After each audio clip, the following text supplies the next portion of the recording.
Welcome to episode number 8 of the Marine Layer podcast with TJ Mathewson and Lyle Goldstein. On today's pod, we're each taking a pitch from a Mariners pitcher and giving it to a different Mariners pitcher in a bit of an experimental segment on the Marine Layer podcast. Well, we have a bit of a crazy trade scenario that we'd like to propose. It's been floated out there before, but we're going to dive into it a little bit and see how it would work for the Mariners. We'll look around baseball with our MLB Wraparound, a lot of updated stuff with the Carlos Correa news, and a trade that could impact the Mariners with the Diamondbacks sending Daulton Varsho to the Blue Jays for a package of players.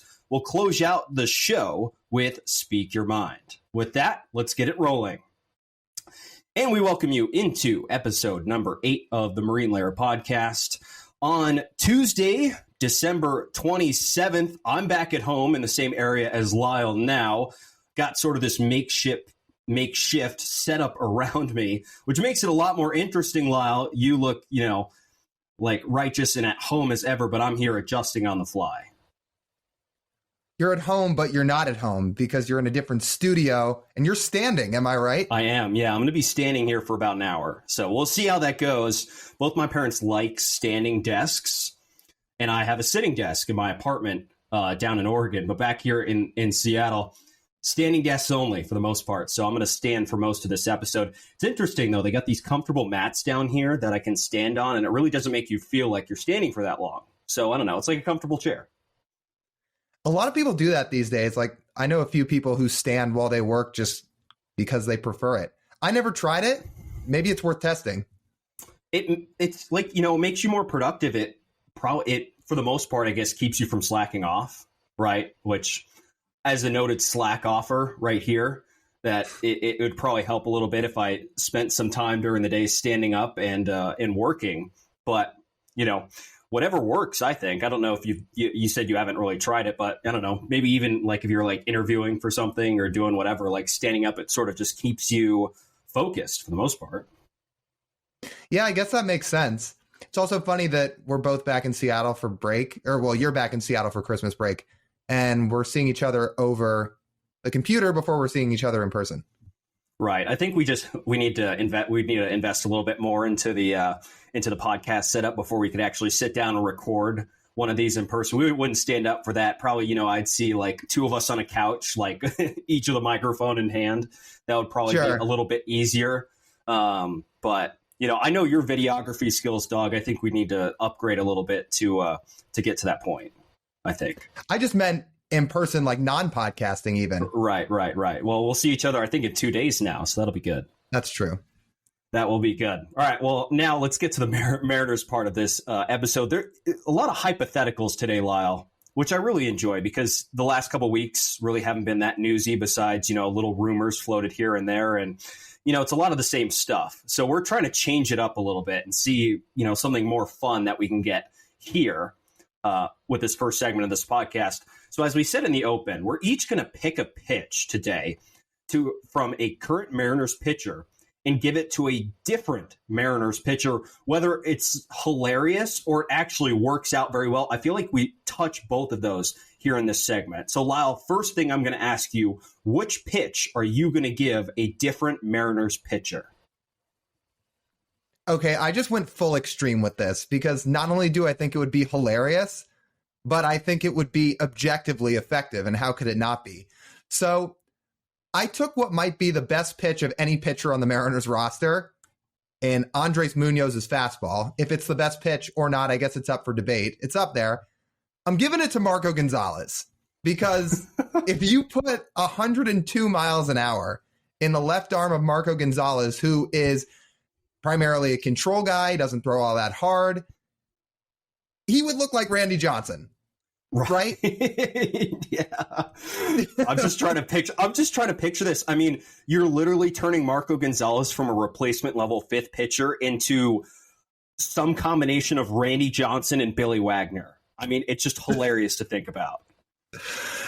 Yeah. I mean, now Marco's secondary pitch would probably not be up to par with what Randy's was because Randy Johnson had such a good slider back in the day. But I mean, Marco does have a good cutter. Often his changeup works well when he's on. But man, if you mix those two pitches in with a 102 mile an hour fastball, just dotting it up for 6-7 innings a night. Like, I can't even picture Marco throwing 95. To see him get up onto the hill and throw 102 would be nuts. So would his cutter still be like 88, 89, or would it take a jump up to? I would assume it would be, a 97, 98 mile an hour cutter. Well, I guess we didn't get that far. I assumed the rest of his arsenal would just stay the same and his cutter's still going to be in the high 80s. But so honestly, sure. That would be even more funny, to be honest. I mean, he's throwing like an 88 mile an hour cutter, and then all of a sudden when he decides to flip the seams around and throw it straight, goes 102. I know Marco. Yeah, I don't think Marco would complain if that was the pitch you'd get. No, I don't think he'd complain one bit. I mean, I guess I didn't think about that part again because I just figured we're taking the one pitch, but because he's throwing his fastball so hard, is it implied that his cutter would be thrown harder? I think, let's just leave it at it's just the fastball because we're just taking specific pitches, not like we're going to give the right arm of Andres Munoz to the left arm of Marco Gonzalez. I feel that's a little extreme. So we're going to, I think we should just stick with pitches. Yeah, I think that's right. I think that's fair. And look, there's a lot of guys that could benefit from having the fastball of Andres Munoz. I mean, as hard as guys like George Kirby and Luis Castillo throw, you give them a couple extra miles an hour on that heater, they'd be even better.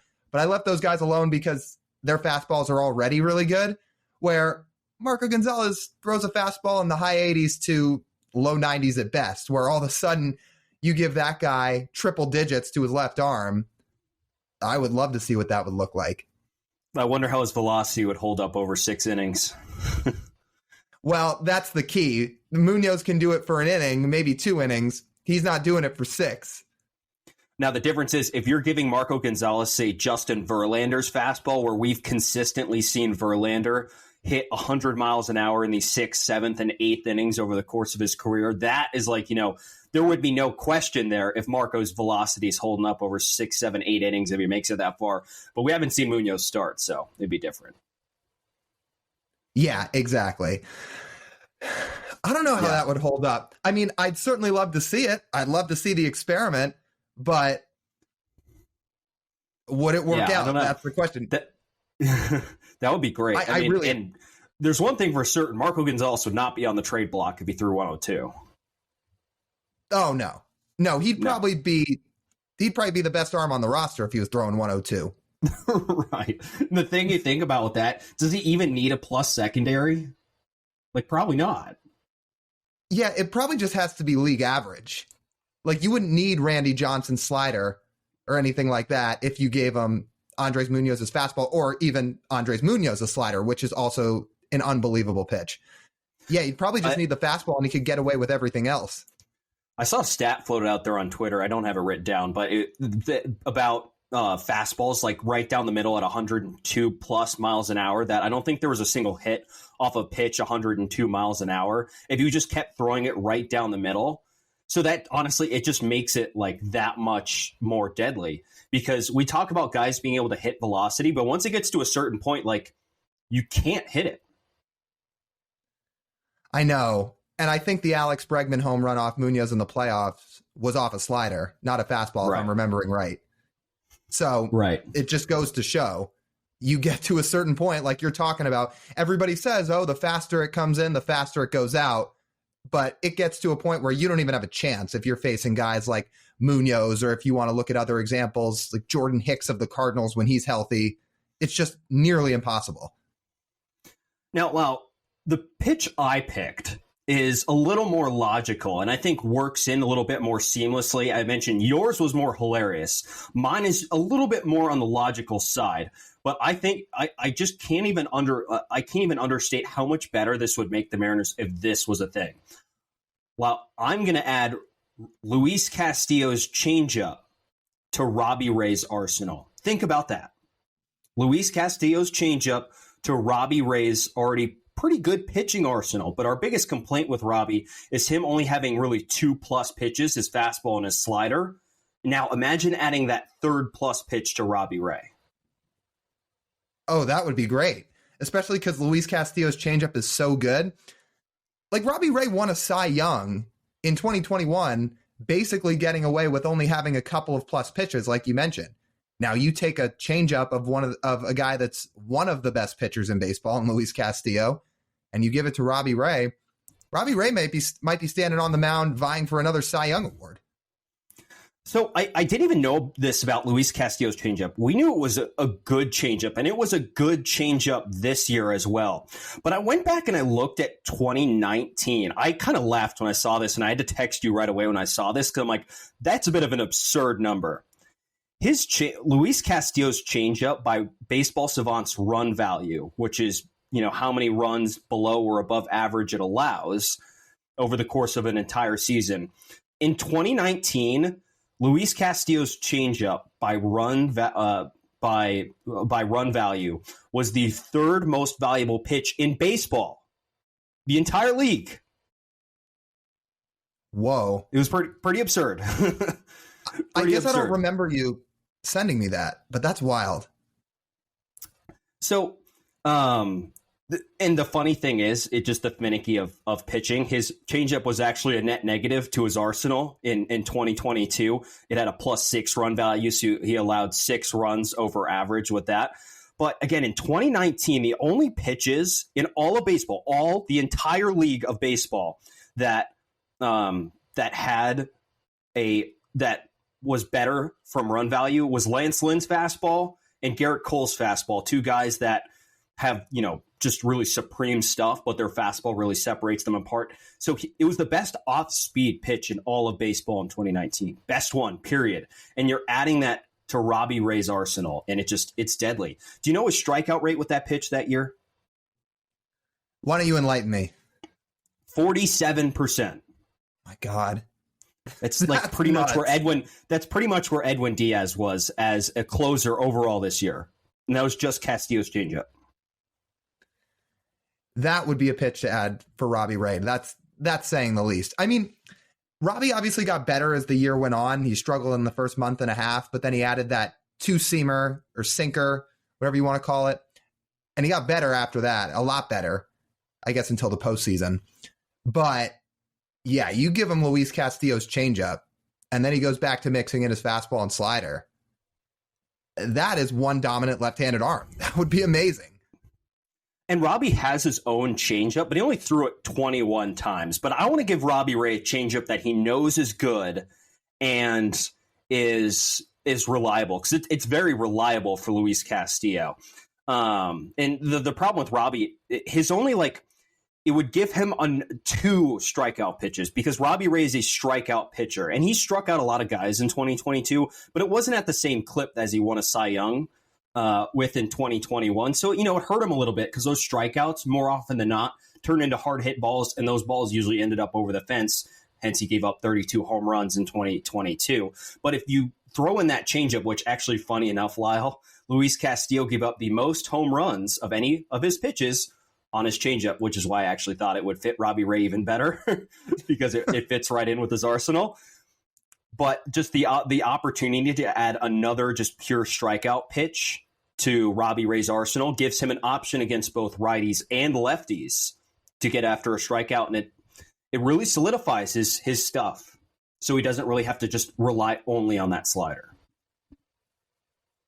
It would bring him from good back to great, where he was in 2021. It's nice to sit here and talk about a changeup on the Mariners roster, because you and I sat off air and kind of talked before this show about most of the Mariners have just about the exact same arsenal, which all these guys throw a fastball and a slider for the most part, especially the relievers. So it's nice to look at a guy like Castillo who has such a plus changeup, and you can give it to somebody else on the roster who could probably benefit from it. Yeah. And again, just to the number, just to think, it would be nice to see, you're right, a little bit more variety on this roster, because I was honestly a little difficult, because we came up with this idea for this segment, and I'm just sitting and looking at the Mariners roster. I'm like, okay, fastball slider, okay, fastball slider, okay, fastball slider cutter, fastball slider curveball, and I'm like, oh, no fun pitches. It would have been really easy if this was the 2022 Mariners roster, because Eric Swanson throws a nasty splitter. They're like, oh, perfect. But then we're like, he's not on the roster anymore. He just got traded. So that wasn't an option. Yeah, but this was a fun segment. So that's for Mariners fans to think about as the offseason rolls on. What would Marco Gonzalez look like with Andres Muñoz's fastball? And what would Robbie Ray look like with Luis Castillo's changeup? The latter half may be a little bit more realistic. But as we start to roll on here and transition, there have been some light rumors, very light, about this potential trade idea. So we thought we would sit here and talk about it. Fernando Tatis Jr., with all the big contracts the Padres have been signing this winter and now have accrued on their roster, there is some debate on whether the team is kind of fed up with his antics or not. We're not sitting here and saying he's getting traded, but we are sitting here and saying that we have listened to some things that have kind of talked about the idea that would the Padres listen to an offer for him. So there's two parts of this, right, TJ? The first part would be, what would a Fernando Tatis trade look like? And number two would be, would the Mariners inquire? They would inquire because Jerry loves A.J. Preller. All the business Jerry has done with A.J. Preller over the years has been very beneficial to the Mariners. So there's no doubt Jerry is picking up the phone on a trade and talking to Fernando Tatis Jr. because we're at the point of the offseason where the Mariners' game plan is all in on trade. Because all the bats, right, as we talk about and complain about, they're all off the market now. So your only option right now is trade. So you bet a talent like that who will play next year at the age of 24 is on the market, you're picking up the phone and you are asking what the price is. So Fernando Tatis Jr. right now has about 12 years and $300 million on his contract extension that he signed a couple years ago. That drives down his price a lot, if you think about it, because the reason the Padres would ever do this trade is because they look at all the guys they have on their roster and they say, you know what, we cannot afford to pay all of these contracts over the course of 10 years, which their contracts are right now. Let's take a look at a couple of their contracts. Manny Machado has an opt-out after this upcoming season, but he's under a 10-year, $300 million contract. Xander Bogaerts just signed to an 11-year, $280 million contract. Fernando Tatis is 2 years into a 14-year, $340 million contract. Joe Musgrove, 5 years for $100 million. Robert Suarez, 5 years, $46 million as a reliever. What if they want to pay Juan Soto? He's going to ask for like 14 years, 450 plus. And you know there's one guy they're obviously going to go after next year, being a West Coast team, a certain two-way player that plays about 90 miles up the road in Los Angeles. So you look at all those contracts, you're like, okay, you can't pay all these guys, and we might rather have someone else than Fernando Tatis Jr. Let's hear some offers. Let's spell this out a little bit, because obviously Fernando Tatis Jr. as a player, when he's on the field, is one of the 5 to 7 best players in this sport. I mean, the 3 seasons he's played so far, he has never had an OPS below 900. In fact, it's been well above 900 every single year. OPS plus has been above 150 every year, which is 50% better than league average. That should say enough. This guy is an offensive catalyst, and that's probably not putting enough emphasis on it. This guy is one of the best hitters in baseball when he's on the field. Problem is, he all of a sudden has become kind of a polarizing player between, he obviously is currently serving a suspension for PEDs. He has had problems in the clubhouse with multiple guys. He had multiple motorcycle accidents last winter that caused wrist injuries that forced him to miss the first 4 months of the season, and then he got suspended. And he seems like a bit of a me-first player. So that's where you balance this, right? Is deciding, is the talent enough and the trade package you're willing to give up potentially offsetting the baggage that Tatis could bring along with his elite play? That's the easiest yes I've ever said. Yes? Without doubt. Yeah. Yes. Yes, absolutely. Because, as we say, players like this don't come available. They're never available because teams like the Padres will give them a 14-year contract when they see how good and how talented he is at the ripe young age of 21. So he almost never plays anywhere in his prime besides in a San Diego Padres uniform. That's why, guys like Juan Soto don't come available ever. And the Padres, when they had that opportunity, they did it. But now the Padres are on the other side of it. What if the Padres are looking at their roster and they say, we would rather give the money we're going to give to Tatis to Juan Soto instead and let Tatis go somewhere else and get a trade package back for him? Like, what if? We heard Ryan Divish talking about this exact idea on his podcast, where maybe some of this idea of ours stemmed from.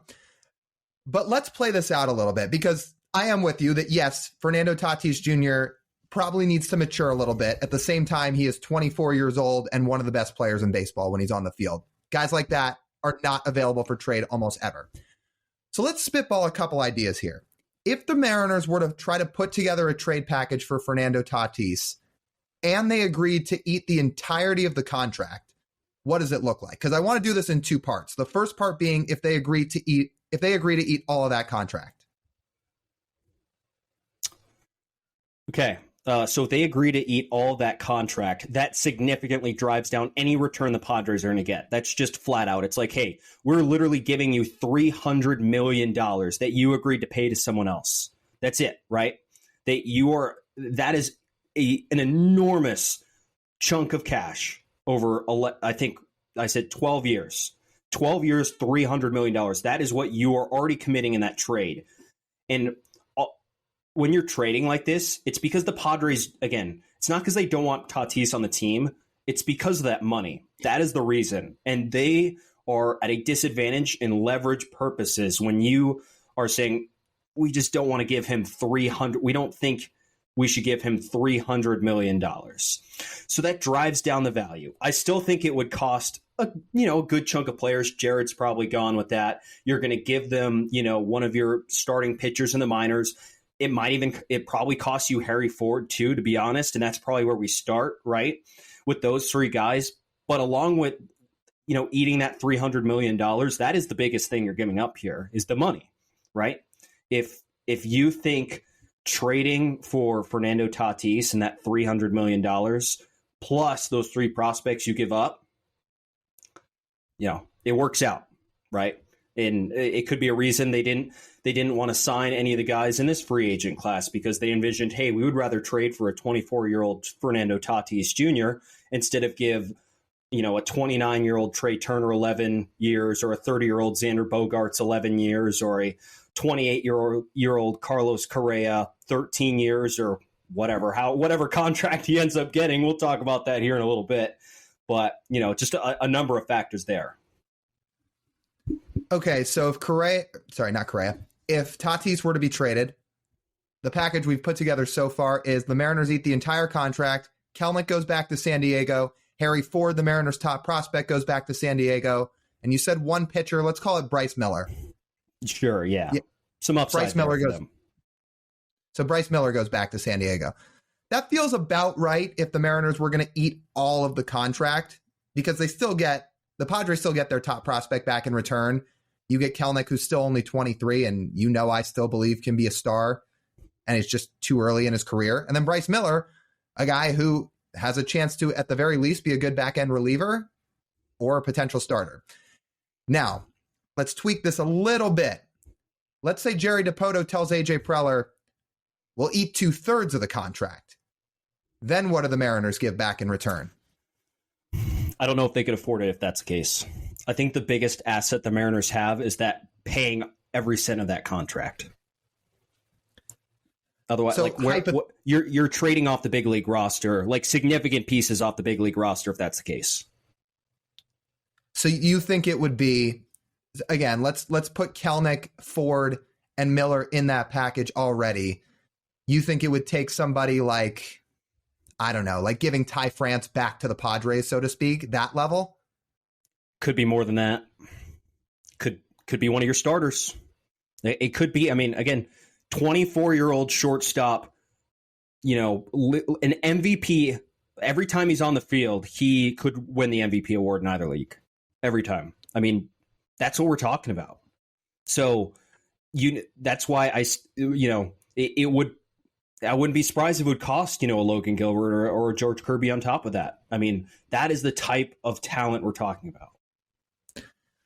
I just wonder how these teams view the whole PEDs thing, because obviously you and I believe guys like Barry Bonds and Roger Clemens should be in the Hall of Fame. The PEDs did not affect significantly who they were as players. I just wonder how other teams look at Tatis and say, could this affect his play? And that's why I wonder if the trade value that the Padres want back is what they'll get back. Yeah, well, that's why Jerry gets paid the big bucks to analyze that. To be honest, doesn't really weigh too much of a factor. It might bring down his value a little bit on the open market, and it affects his legacy for sure. But, for everything that happens to Fernando Tatis' legacy, he has earned that 100%, from being stupid on a bicycle to not going through the proper measures to make sure stuff he's taking is legal in the CBA, to, anything out to his clubhouse incidents that has happened over multiple seasons now. Right. And so, you weigh all those factors, but in the end, right, you offer him an opportunity to refurbish your legacy somewhere else. And the plus about if he were ever to end up in Seattle is he never has to worry about being the number one guy ever again. He won't. Even if he could want to be, and they could challenge each other for it. But if he thinks, there's too much pressure to be a number one player, he won't have to be. There's already a guy who has already embraced that. I was going to make two quick statements as we wrap this segment up here, and kind of both the points that you just made. Number one, the Mariners need to get this guy a car service. If he comes to Seattle, they better make sure he's not riding motorcycles. And honestly, while you're at it, just get him a personal driver. Number two, on a better note, would be if you trade for him, he's likely playing left field. Seeing Fernando Tatis Jr. and Julio Rodriguez in the same outfield on the same team, potentially hitting 1 and 2 or 2 and 3 in your order. Oh my God, that would be unbelievable. Do you think he would play left? You don't think he would be at short?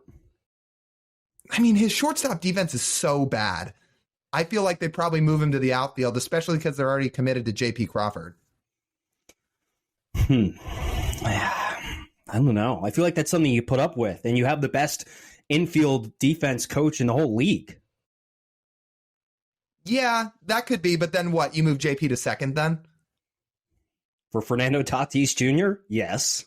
I mean, that's fine. I'm just asking. You move JP over to second and put Tatis at short and hope Perry Hill can fix his defense? Sure, yeah. And then, that left field spot then is up in the air, but all the worry you have about a right-handed bat and an extra bat in the lineup that you're hoping to fill out there in the outfield is solved for pretty much 99%. I mean, you have Fernando Tatis in your lineup now. Yeah. So, yeah, I don't know. There's a couple of things from like the Padres side I look at, there's a whole number of reasons why they would never do this. First of all, because, it's Fernando Tatis Jr. and you don't just let players like that go. Those are the type of players you allow a longer leash to sort of work through their issues to do. But again, I mentioned the Machado opt-out at the end of this upcoming season. For how absurd the free agent market is this offseason, I mean, it's almost certain that Manny's going to have another great year this year. He's going to opt out, and he's going to get another 10-year contract worth $320, $330 million, you would think. So he could be, off their books when the Padres look ahead and they're like, oh, well, we can't afford this because Manny will probably go somewhere else as an older player. And we can afford to keep Fernando. So that was just kind of a bummer when I looked at that. I'm like, makes it a little less realistic. That's probably true. Oh, well. Well, this will be something we can monitor. If these rumors ever get serious, then we'll dive into it some more. But it's definitely interesting, to say the least, that Fernando's even put himself in this situation himself. But again, he's deserved everything he has got. Let's go to our MLB Wraparound now. There's been a lot of news around baseball this week. And in fact, this news dropped after we were done recording last Tuesday, a week ago. But Carlos Correa is still not signed. He agreed to a 13-year, $350 million deal with the Giants. Giants had some medical concerns with his ankle and a surgery that happened in 2014, reported by John Heyman. They were like, okay, we need more time to work through this deal. And while this is going on, Scott Boras, being the A-plus agent he is, goes behind the Giants' back, hits up Steve Cohen, and is like, still got my, I think it was, the words were, 3 olives for a third baseman, I believe were his words. And Steve Cohen says yes. And then the report comes out late Tuesday night that the Mets and Carlos Correa had agreed on a 12-year, $315 million contract. And it spurned everything. But we sit here a week later, and he's still not a Met.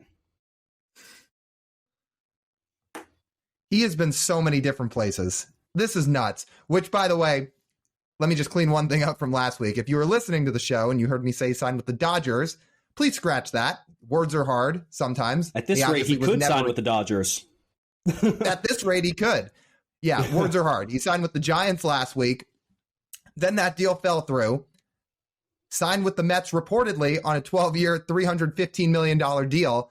And the last I've seen of the news is now all of a sudden the Mets are 55% sure they will sign him, 45% sure they will not. So this all of a sudden has become a toss-up again. I can't believe it. This has like the writing on the wall that somehow, some way, he's going to be a Minnesota Twin again. I could see that, especially if the Twins are willing to bring him back on another short deal, the way they did to start 2022. That would make sense. Mm-hmm. And like, it seemed like he enjoyed Minnesota too. And Minnesota, it's not a place that attracts like the best free agents in the world. So they know, okay, we can ignore these issues short term because we're only going to give him like, a short term contract because he's going to want to hit the open market again. So you'd give him, that similar deal again, and we'll just ignore those ankle issues. As we said last week, Carlos Correa, his last 3 seasons, has played the 3 healthiest seasons of his career back to back to back. So these issues, always come up when you're looking 10 years in the future. Now, if teams are actually concerned about players' health 10 years in the future, they would never make these 13, 14-year deals. But, sometimes you got to do what you got to do to sign the player. So we end up in this whole mess of not being able to figure out, like, what is Correa thinking? What is Scott Boras thinking right now? Like, what will it take for them to sign? They're probably looking to any potential team that would give Correa some type of long-term extension to get him that security. It sounds like, from the reports so far, that Boras will not back down. He's trying to tell Steve Cohen, Carlos Correa deserves the 12 years and $315 million you originally agreed to. Doesn't sound like they're willing to take much of a pay cut here, despite the medicals. So yeah, this is a tricky situation on both sides. Do the Mets let him go? Do they bite the bullet and believe he can stay healthy for the first half of this contract? Are Boras and Correa willing to take a little bit less money? Do they take another 1-year deal to bet on Correa? Will these medicals pop up again next year? I mean, there are so many factors to this equation where at this point, I have no idea where this is going. Hey, Jerry, 3 years, $100 million, opt out after the first season. Just what you wanted. Please.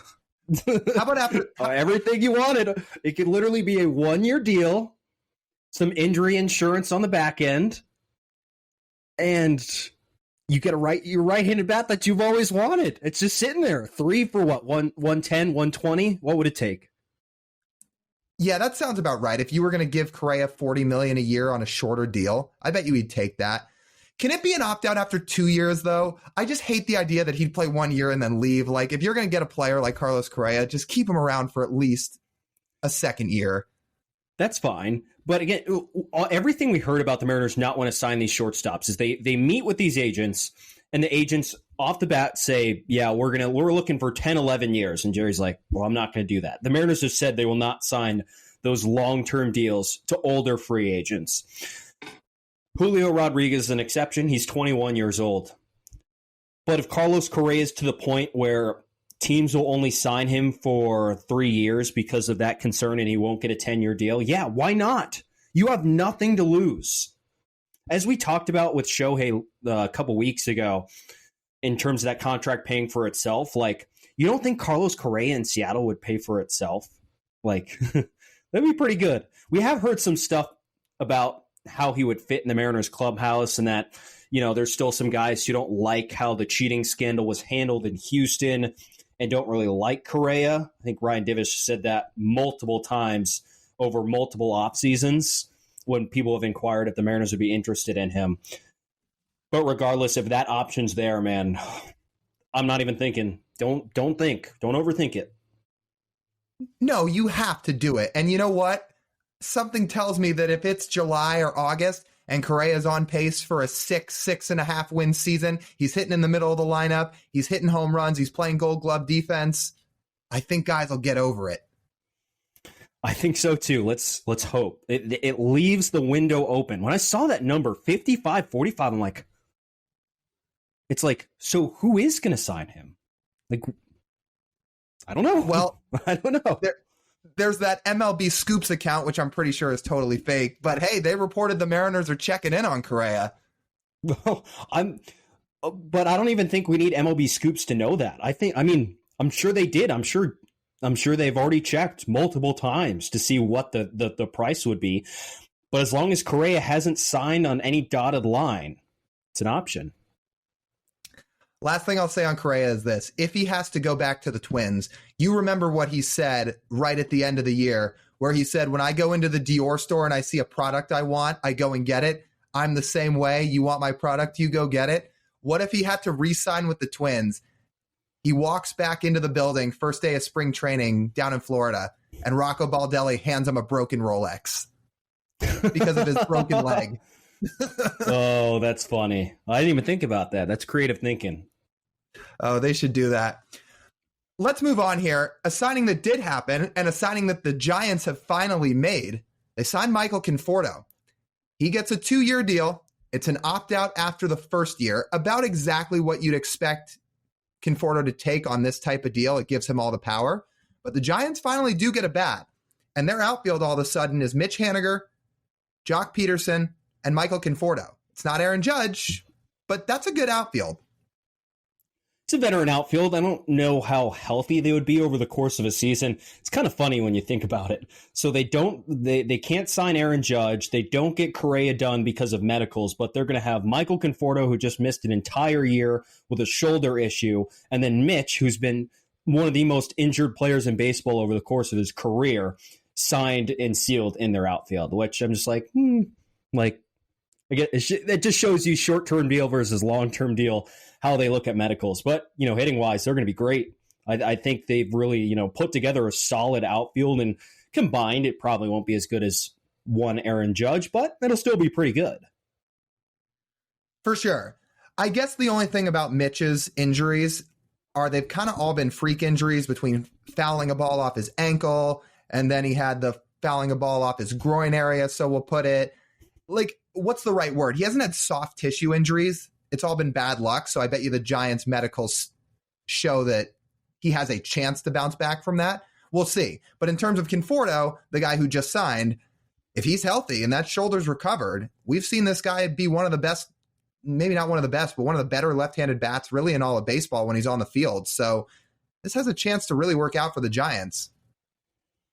Yeah, it does. I mean, it would be an adjustment for all those guys hitting in that park. It's one of the most pitcher-friendly parks in baseball, so you would expect to see a little bit of a decline of offensive production from all those guys. But, I mean, even if they don't match up with the Dodgers, that well, and I would still mostly view their offseason as a failure in terms of what they set it at, because they set this offseason, they're like, okay, we're signing one of those big guys.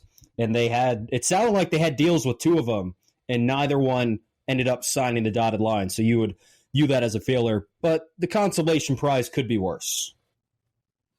It is interesting that the Giants are okay with giving these types of deals, these very, very player empowering contracts. And what I mean by that is they gave Carlos Rodon this type of deal last year where he had an opt-out after 1 year. They're okay giving Conforto this deal with the opt-out after 1 year. I guess it's their only option. Giants probably felt like they had to sign somebody. But these deals are just tough on the team side because either Conforto has a great year and he leaves, or he does not have a good year and he keeps all the money and picks up his second-year option. And another problem in San Francisco is their farm system's not very good. A lot of their top guys haven't really panned out that much, so there's not a whole lot of depth behind those guys either. No, they have a couple big prospects, but they're far away. They're not close to the big leagues yet. Right. And you look at the guys they were counting on. I mean, Joey Bart was a number 2 overall pick, and he can't stop going back and forth between AAA and the big leagues, among many guys. So their roster is still very veteran-laden, which is not great on the future outlook of the team, but this is also a franchise that won 107 games with a veteran-laden roster 2 years ago. So you really never know what could happen. It could be a really good mix in the outfield. So that'll be something we look at as things go on.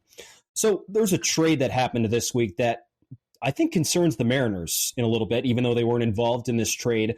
It will gauge what the asking price would eventually be for Bryan Reynolds. Someone I didn't think was going to get traded, but thinking back on it makes a little bit more sense now.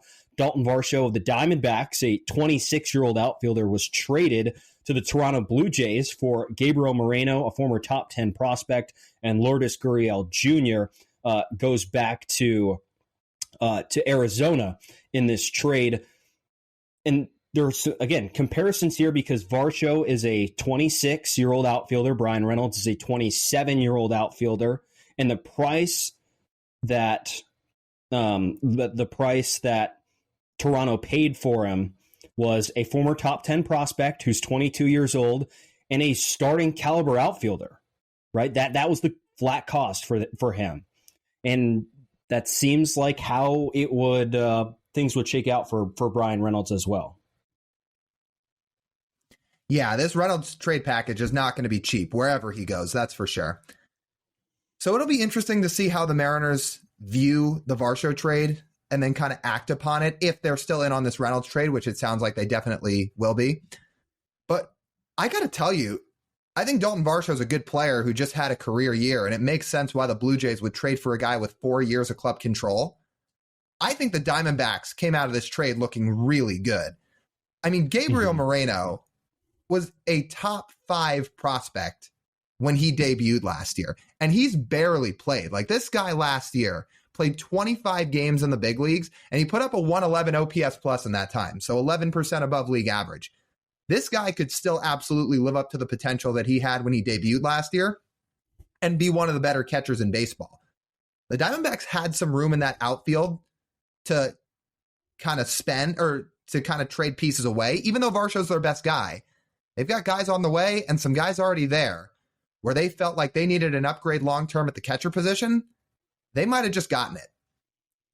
I think it was a perfect storm for both sides, really, because you look at the Toronto catching situation, Alejandro Kirk, all-star, coming off a career year as well, and then you got Danny Jansen behind him. So there really was nowhere for Gabriel Moreno to play.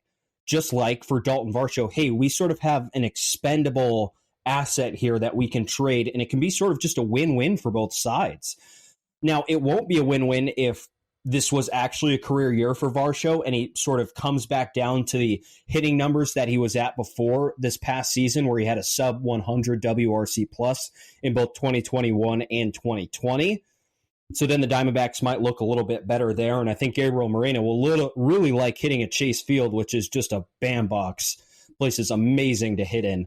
So, no, this is sort of a long-term outlook trade, but right now it looks pretty good for both sides. I'm with you. Obviously, Varsho can catch too if they need him to. With the 2 catchers Toronto has, he probably won't be doing much of it. Most of his time's probably going to be spent in center field. So the Blue Jays definitely just got better for a team that's a playoff team, plays in the AL East, which is extremely competitive, and needed some offense. They got it if Varsho continues to play well. I'll tell you, though, this Diamondbacks potential core of the future, when you look at it, Corbin Carroll, Jordan Lawler, Gabriel Moreno, Drew Jones, Alec Thomas. I mean, we know from fans of a team that just went through a rebuild like the Mariners, not every single one of those guys is going to work out, but a few of them might. And if that core kind of forms, the Diamondbacks have a chance to be really good long-term. And we saw in a short stint at the end of the year how good Corbin Carroll was. Right, and he's from here. He Yes. Fun story time, Lyle. I can tell a quick story. So my high school won a state championship our senior year. I really did a lot. I was basically the glorified cheerleader of the team. But hey, I got to sit in the dugout and watch our team beat a 15-year-old freshman, Corbin Carroll, on the mound from Lakeside High School in the championship game. I didn't think much of it when we played him at the time because he was 15. We'd kind of heard he was getting some Division I looks, which is already impressive when you're that young. But you just never know where it's going to go from there. The fact a couple years later, people are like, oh yeah, he's probably going to go high in the first round. Diamondbacks take him. He becomes a top 10 prospect in baseball. And now I've seen comps to him potentially having a chance to be a Carl Crawford type player. Yeah, it's pretty wild to look back on that and say, yeah, that's who we beat to win a state title. And I think you need to, if he ever gets inducted into the Hall of Fame, you need to show up to his speech and just chirp him in the background. Remember 2016? Yeah, remember when you were 15 and lost that state title game? I mean, I know if you could pick between Cooperstown and that, you'd get off the podium right now. So, yeah. Oh, that's always a fun. I remember when you told me that for the first time. I was like, okay. Well, good job. Hat tip to you, Lyle. Congrats on the state title. It's a small world. But yeah, Diamondbacks and Blue Jays both have a chance to benefit from that trade. Let's move on. Let's speak our minds here. Well, TJ, holiday season, weeks gone by since our last show. What are you thinking about? Well, you mentioned holiday season, and it comes with cold weather. We had some of the worst cold weather I've ever seen here this past week. Now, I already say snow is overrated because, especially here, like they don't plow the roads. They don't really salt the roads that much. They just kind of let the snow melt and go away. So it makes getting around like really tricky in this, hilly climate of Seattle, Washington. But this past week, we literally had a sheet of ice everywhere. I mean, every exposed piece of ground was covered in about 1/8 of an inch of ice. And it's honestly there's never been like a time where I'm like, oh, I literally can't go anywhere. I mean, I literally tried to step outside and walk across the sidewalk. Could not do it. Couldn't do it. It's just crazy. And it goes to my greater point, Lyle, that I'm going to say here on Speak Your Mind, is that winter weather is extremely overrated.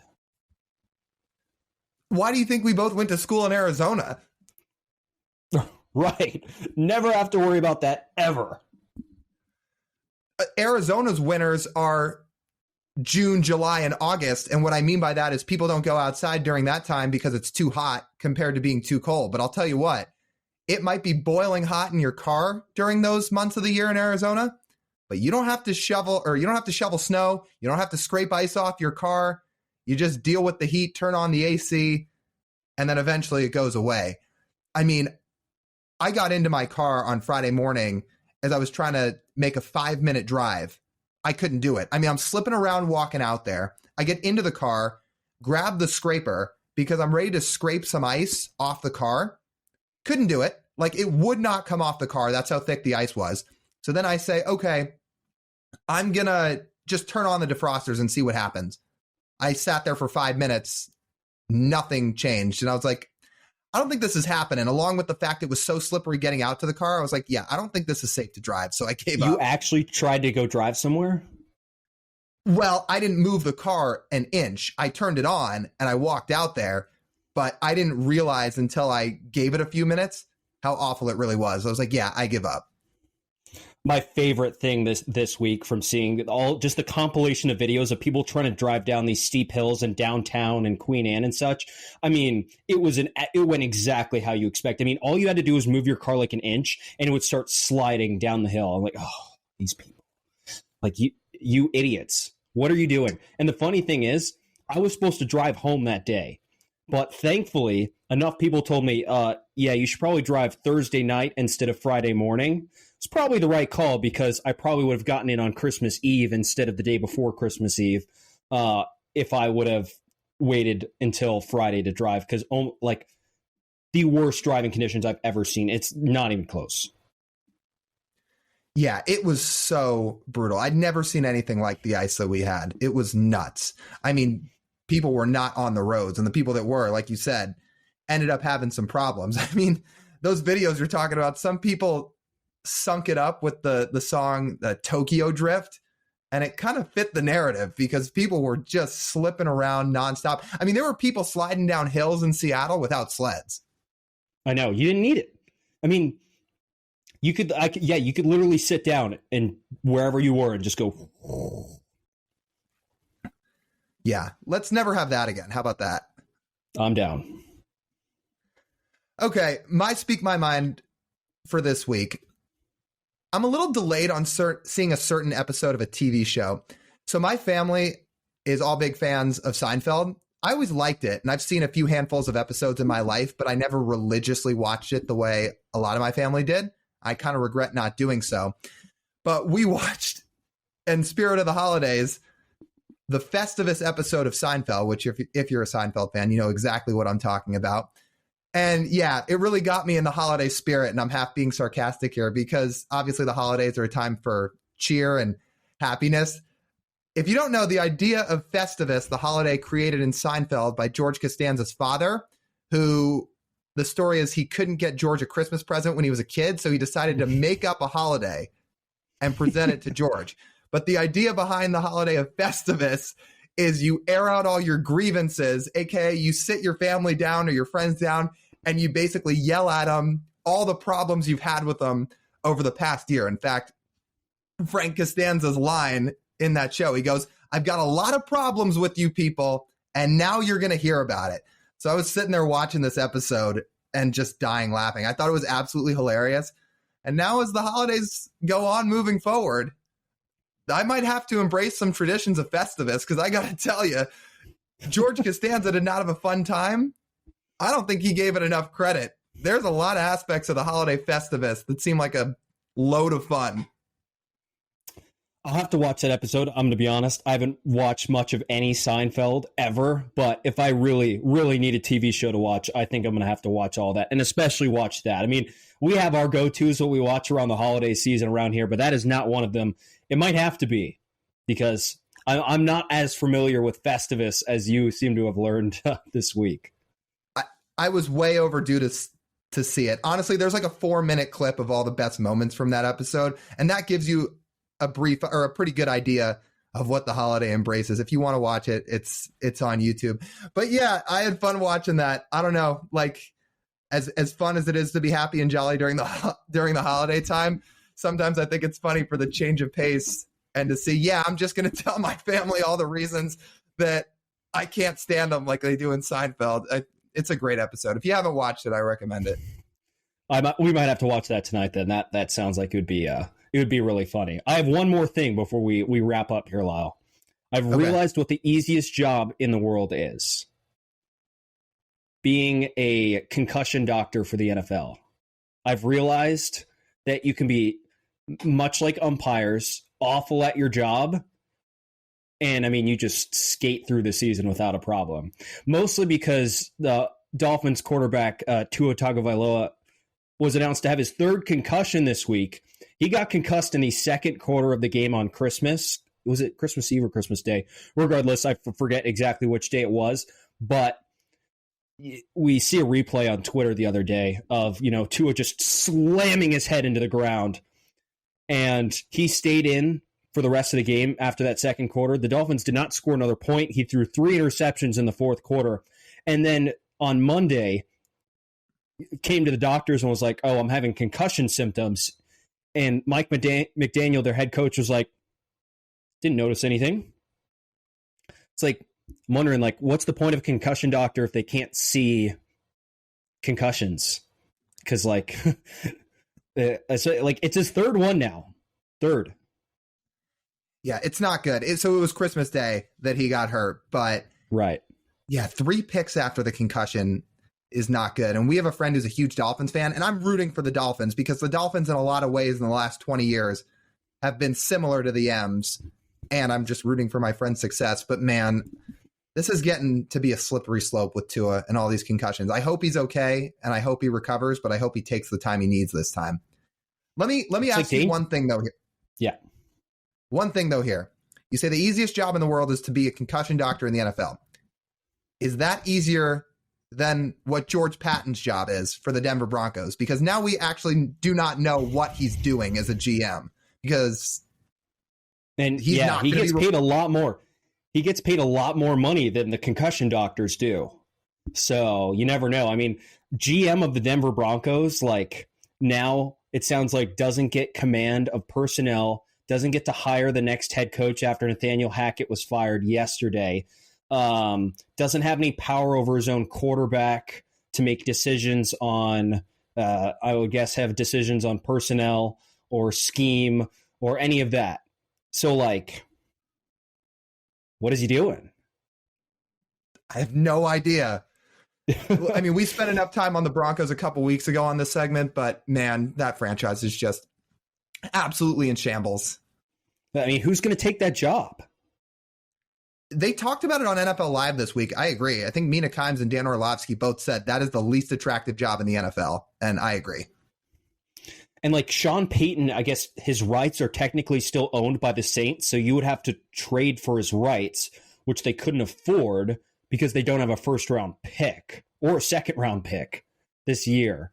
So, like, you don't have anything to offer the Saints for his rights. And I'll bet you Sean Payton doesn't want to go to Denver. Correct, because he couldn't run what he wants to run there with Russell Wilson at quarterback. Right.